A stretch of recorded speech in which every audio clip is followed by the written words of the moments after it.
VK news, राष्ट्र के नाम। पाकिस्तान एक ऐसा मुल्क है जिस पर हमेशा से ही आरोप लगते रहे हैं अपनी आवाम के साथ दगाबाजी और आतंक के साथ यारी करने के। सरकार चाहे इमरान की हो या शहबाज की, आतंक के लिए पाकिस्तान की परस्ती किसी से भी छुपी नहीं है। लेकिन अब उसी पाकिस्तान को अपने ही आस्तीन के सांप ने इस कदर डस डाला है जिसके बाद उससे न निगलते बन रहा है और ना ही उगलते बन रहा है। कैसे, आगे हम आपको इस वीडियो में दिखाएंगे। नमस्कार, जय हिंद, वीके न्यूज़ देख रहे हैं आप। मैं हूं आपके साथ अमर। 15 अगस्त 2021, ये तारीख तो आपको याद ही होगी क्योंकि ये वो तारीख है जब अफगानिस्तान पर आतंकवादियों ने कब्जा कर लिया था और तब से ही अपनी सरकार चला रहे हैं। इस दौरान कई देशों ने और उन देशों के प्रतिनिधियों ने तालिबान का सीधा विरोध भी किया था। भारत ने भी तालिबान की क्रूरता का जिक्र करते हुए उसकी निंदा की थी। लेकिन तब भी अगर किसी का तालिबान को सीधा समर्थन मिल रहा था तो वो था पाकिस्तान।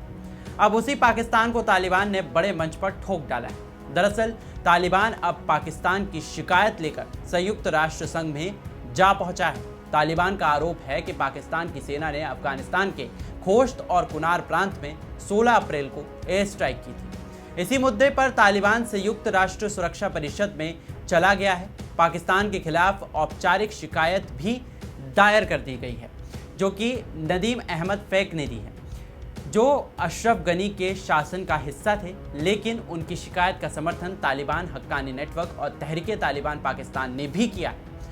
वहीं तालिबान का कहना है कि पाकिस्तानी सेना के अटैक में 40 लोगों की मौत हुई है, जिनमें महिलाएं और बच्चे भी शामिल हैं। इसके अलावा बहुत से घरों को भी नुकसान पहुंचा है। तालिबान हक्कानी नेटवर्क और तहरीके तालिबान तीनों में ही पश्तूनी भाषा से ये तीनों ही जुड़े हुए हैं और वो पाकिस्तान की ओर से डूरंट लाइन पर बाड़मबंदी का विरोध कर रहे हैं। इन संगठनों का कहना है कि इसके जरिए पाकिस्तान पख्तूनों को अलग अलग करने का काम कर रहा है। पाकिस्तान के खैबर पख्तूनवा में बड़ी आबादी पख्तून की होती है।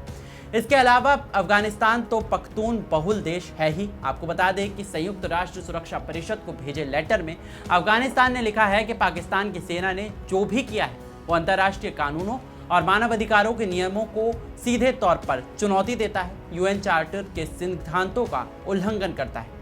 इसके अलावा संयुक्त राष्ट्र महासभा और संयुक्त राष्ट्र सुरक्षा परिषद के प्रस्तावों के भी ये खिलाफ है। अफगानिस्तान की ओर से 18 अप्रैल को ये पत्र सुरक्षा परिषद को लिखा गया है। अफगानिस्तान ने अपनी शिकायत में एक शिकायत करते हुए जाहिर किया है कि पाकिस्तानी सेनाओं की ओर से लगातार अफगानिस्तान की संप्रभुता का उल्लंघन किया जा रहा है। सीमा पार से भी बमबारी का दौर जारी है। अफगानिस्तान के अंदर घुसकर चौकियां बनाई जा रही हैं और इसी के दौरान 1 दशक से ऐसा लगातार किया जा रहा है। खास तौर पर सीमा पार से भी बमबारी और गोलीबारी होना चिंताजनक है, जिसमें बड़े पैमाने पर लोगों की जान भी गई है। इसके चलते बड़े पैमाने पर सरकारी और निजी संपत्ति का भी हनन हुआ है, नुकसान हुआ है। लोगों को बड़े पैमाने पर पलायन करने के लिए मजबूर होना पड़ा है। ऐसी हरकतें लगातार पाकिस्तान की तरफ से की जा रही हैं। अब इसी पर रोक लगनी चाहिए। यही नहीं, अफगानिस्तान ने हिदायत देते हुए इस पत्र में लिखा है कि इस तरह की घटनाओं से दोनों ही देशों के रिश्ते प्रभावित होंगे। इसके अलावा अफगानिस्तान और आसपास के इलाकों में शांति व्यवस्था भी कायम करना बहुत ज़्यादा ज़रूरी हो जाता है।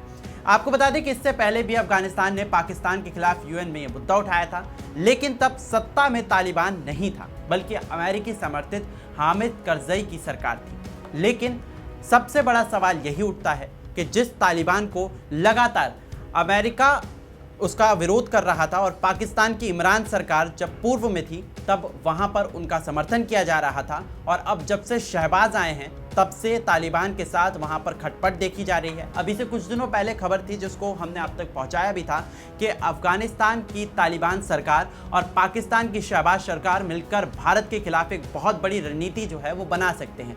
लेकिन अब कुछ दिनों से जिस तरह से एयर स्ट्राइक को लेकर खबरें आ रही हैं, कहीं ना कहीं ये दोस्ती जो है वो टूटती हुई भी दिखाई दे रही है और शहबाज सरकार के ऊपर इस दोस्ती को तोड़ने का आरोप भी लग रहा है। लेकिन यूएन में तालिबान का जाना पाकिस्तान को एक सख्त संदेश देता है और बताता है कि आतंक का रहनुमा बनना उसके और उसके नागरिकों के लिए बहुत ही ज़्यादा खतरनाक है और ऐसी यारी उसको कहीं ना कहीं भारी भी पड़ेगी। इस खबर के बारे में आपका क्या कुछ सोचना है? क्या आपको लगता है कि तालिबान का ये कदम बहुत सही है, और या फिर आपको ऐसा लगता है कि पाकिस्तान कहीं ना कहीं आतंक के साथ यारी कर फंस गया है? क्या कुछ आपका मानना है? कमेंट सेक्शन में हमें ज़रूर बताएं। चैनल पर नए हैं तो सब्सक्राइब ज़रूर कीजिए और देखते रहिए वीके न्यूज़। नमस्कार।